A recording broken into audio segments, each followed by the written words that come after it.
Hello friends, आज हम बात करने वाले हैं अनुक्त सद्वृत्त के बारे में। अर्थात अनुक्त सद्वृत्त क्या होता है इसके बारे में बात करेंगे। तो यहाँ देखेंगे सबसे पहले इसका रेफरेंस पूछा जाता है कि यहाँ कहाँ पूछा गया है। अर्थात चरक संहिता के सूत्र स्थान के 8वें चैप्टर में बताया गया है। यहाँ पर क्या बोला गया है, इंद्रिय उपक्रमणीय अध्याय के अंतर्गत इसका वर्णन किया गया है। यहाँ पर देखेंगे दो शब्द है, अनुक्त और सद्वृत्त। तो यहाँ पर देखेंगे अनुक्त का मीनिंग क्या है, अनुक्त।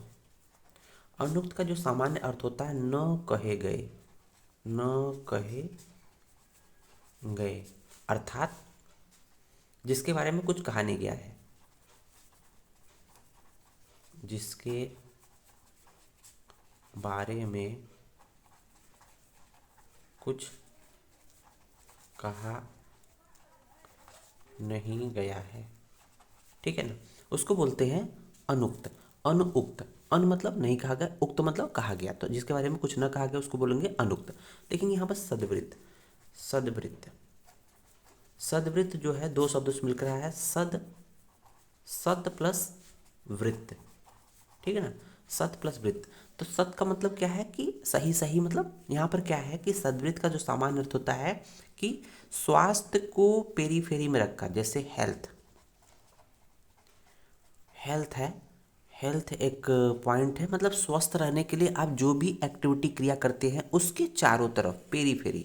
वृत्त मतलब तो हेल्थ, सत का मतलब जो आप जो भी एक्टिविटी करेंगे स्वास्थ्य के पॉइंट ऑफ व्यू से करेंगे, उसके चारों तरफ हेल्थ के पेरीफेरी में जो भी चीज़ें होंगी, अर्थात जो भी वृत्त एक्टिविटी होगी, एक घेरा बनेगा, उसको बोलेंगे सद्वृत्त। जैसे हम लोग कहते हैं कि अब हम लोग ये स्वास्थ्य क्या है, खुद के स्वास्थ्य और पड़ोसियों या सभी के स्वास्थ्य के लिए कहा गया, अपने स्वास्थ्य के अलावा सभी के स्वास्थ्य से कहा गया।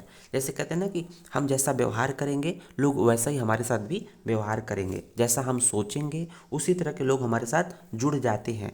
तो ये स्वास्थ्य की बात जो करी है अपने के साथ साथ सभी के स्वास्थ्य की कामना के लिए किया गया है, न कि सिर्फ अपने लिए।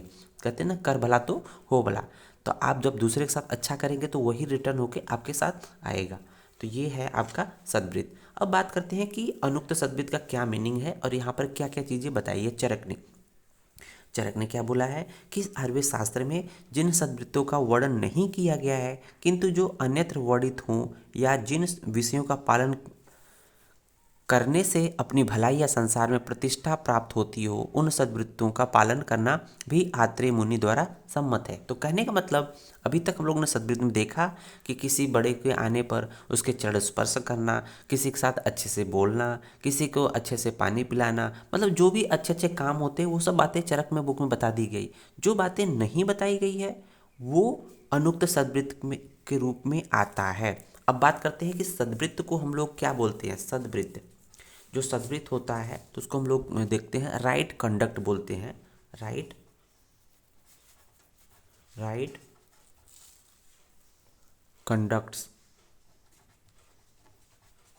इसको अगर मॉडर्न में कहते हैं राइट कंडक्ट्स, अर्थात जो भी चीज़ें करिए अपने स्वास्थ्य के साथ साथ दूसरे का स्वास्थ्य रखे ध्यान रखेंगे तो ये पूरा पूरा सद्वृत्त का वर्णन किया गया है।